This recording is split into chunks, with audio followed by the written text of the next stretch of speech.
ये कहानी शुरू होती है तीन सच्चे दोस्तों से। तीन दोस्त रवि, सुमित और नीरज शहर की भागदौड़ से थककर छुट्टी मनाने अपने गांव लौटते हैं। तीनों बचपन के साथी हैं, लेकिन तीनों की सोच अलग है।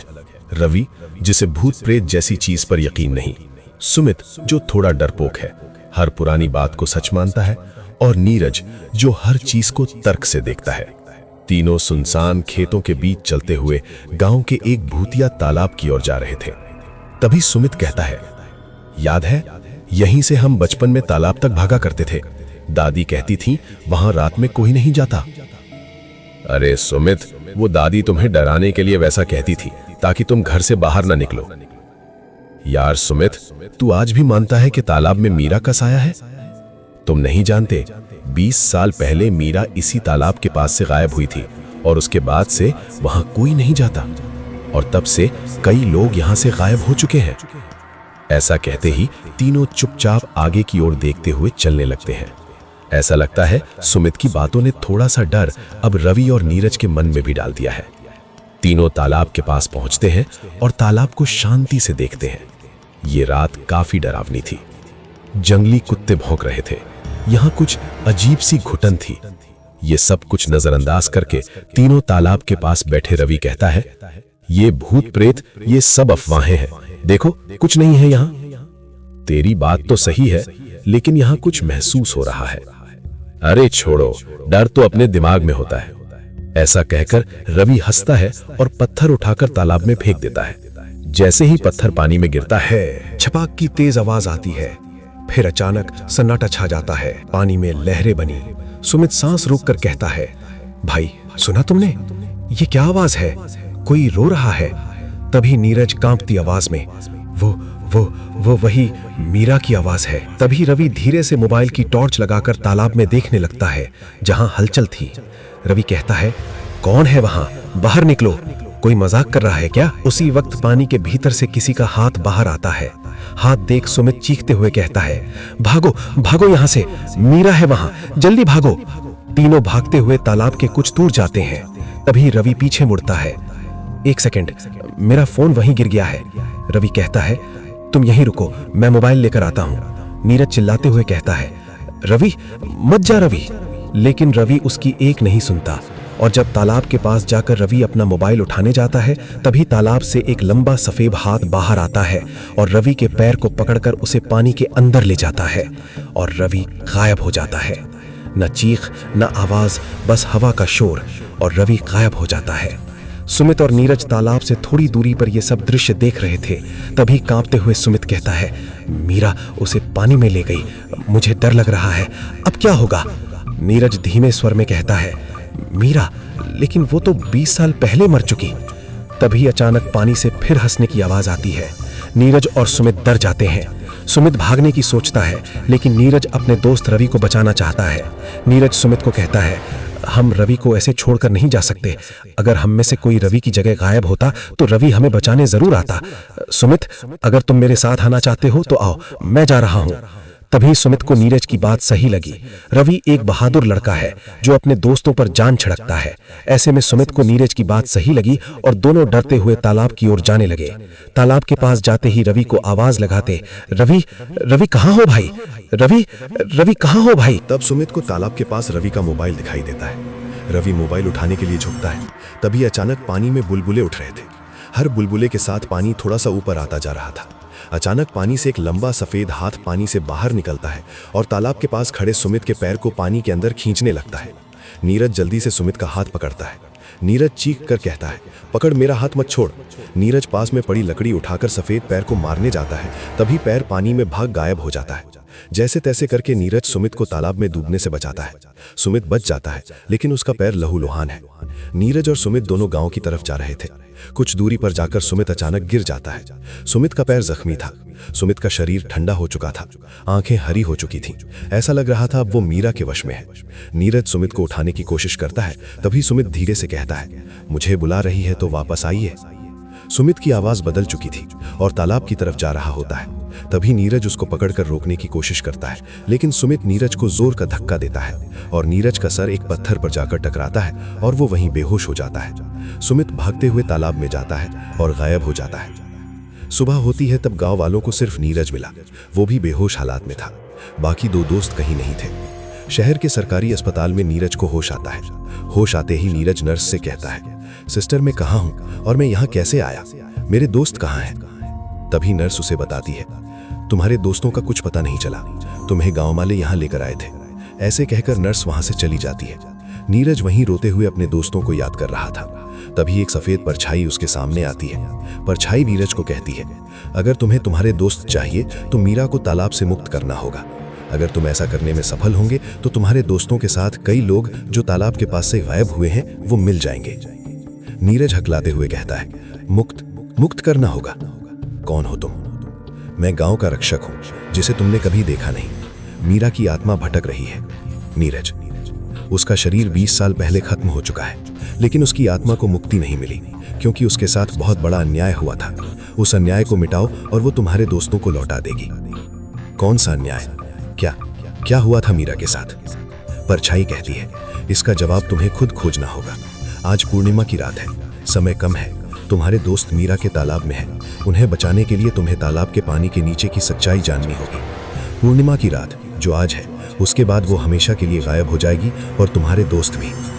परछाई धीरे धीरे फीकी पड़ने लगती है।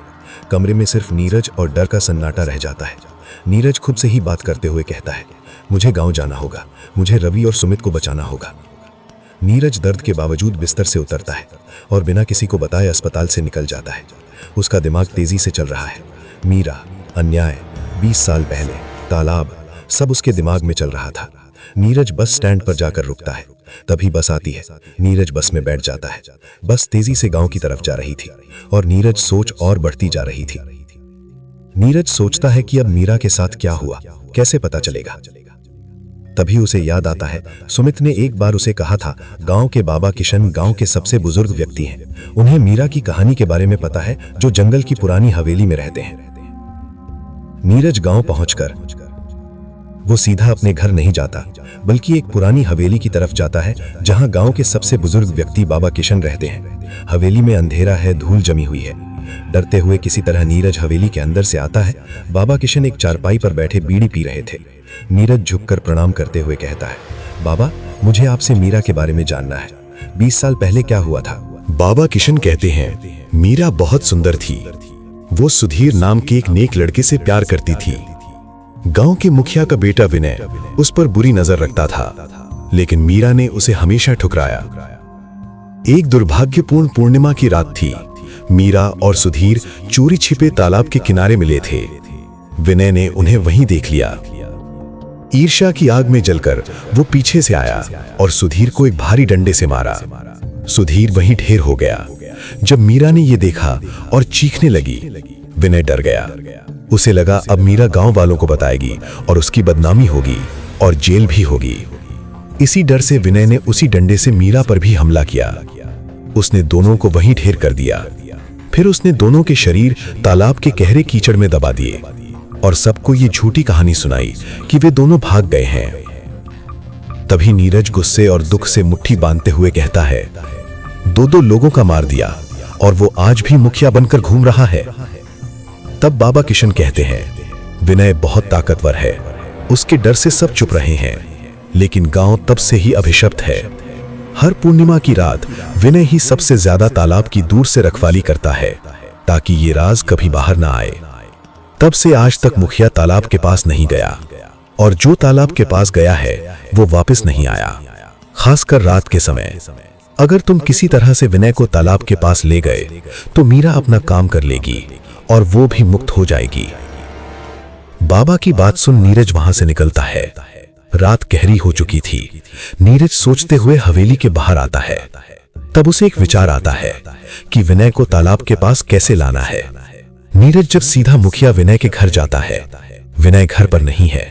तभी नीरज को याद आता है कि विनय हमेशा पूर्णिमा की रात में तालाब के पास जाता है ताकि कोई वहां ना जा सके। नीरज तालाब की ओर भागता है। वो दूर से देखता है कि विनय तालाब से दूर एक हाथ में एक मशाल लेकर सिगरेट पीते हुए खड़ा है। नीरज विनय के पास जाता है। तभी विनय कहता है, अरे नीरज, तुम यहाँ क्या कर रहे हो? तुम्हें तो अस्पताल में होना चाहिए। तभी नीरज कहता है, नहीं, अब मैं ठीक हूँ। मैं तो बस आपसे पूछने आया था कि मेरे दोस्तों का कुछ पता चला कि नहीं। क्या बताएं नीरज बेटा, जो भी तालाब के पास जाता है उसका कुछ पता नहीं चलता। इसीलिए तो मैं यहाँ मुखिया होने के नाते तालाब की रखवाली करता हूँ, ताकि वहां कोई जा ना सके। तभी नीरज सोचता है, अगर इसे तालाब के पास ले जाना है तो कुछ दिमाग लगाना पड़ेगा। तब नीरज कहता है, मुखिया जी, जब हम तीनों दोस्त, मैं, सुमित और रवि, जब तालाब के पास गए थे तब वहां इंसान का एक कंकाल किनारे के पास पड़ा हुआ दिख रहा था। गले में लकड़ियों जैसे गहने और कुछ दिख रहा था। शायद वो मीरा का कंकाल होगा। अरे नीरज, वो मीरा तो भाग गई कई सालों पहले। ये कहानियां गांव वालों की बनाई हुई हैं। तुमने किसी जानवर का कंकाल देखा होगा। तुम पढ़े लिखे हो भाई, इन गांव वालों की बातों पर ध्यान मत दो। नीरज कहता है, ठीक है मुखिया जी, चलो मैं जाता हूँ। ऐसा कहकर नीरज वहां से चला जाता है। तभी विनय मन में सोचता है, अगर सच में मीरा का कंकाल बाहर आया है तो बड़ी मुसीबत हो जाएगी। सुबह कोई देख लेगा तो पुलिस का बखेड़ा अलग से होगा। और ना चाहते हुए भी विनय को तालाब के पास जाने लगता है। जब विनय तालाब के पास आता है तभी पीछे से नीरज भी आता है। नीरज कहता है, मुखिया, विनय, तुम क्या छुपा रहे हो? विनय चौंक कर पीछे मुड़ता है। उसके चेहरे पर डर और गुस्सा है। नीरज के बच्चे, तूने मुझे झूठ बोला, कहाँ है कंकाल? तभी नीरज कहता है, मैं मीरा का सच जानता हूं। तुमने उसे मारा था 20 साल पहले और अब तुम वहां कुछ दबाने आए हो ताकि कोई और राज न खुल जाए। बकवास बंद करो। तुम्हारे दोस्त पागल हो गए थे और पानी में कूद गए। अब तुम भी वहीं जाओगे। विनय मशाल से नीरज पर हमला करने की कोशिश करता है। नीरज किनारे पास में पड़े एक मोटे डंडे से खुद का बचाव करता है। दोनों के बीच जोरदार हाथापाई होती है। विनय ताकतवर है, लेकिन नीरज अपने दोस्तों को बचाने की आग में लड़ रहा है। झगड़ते हुए नीरज विनय को जोर से धक्का देता है।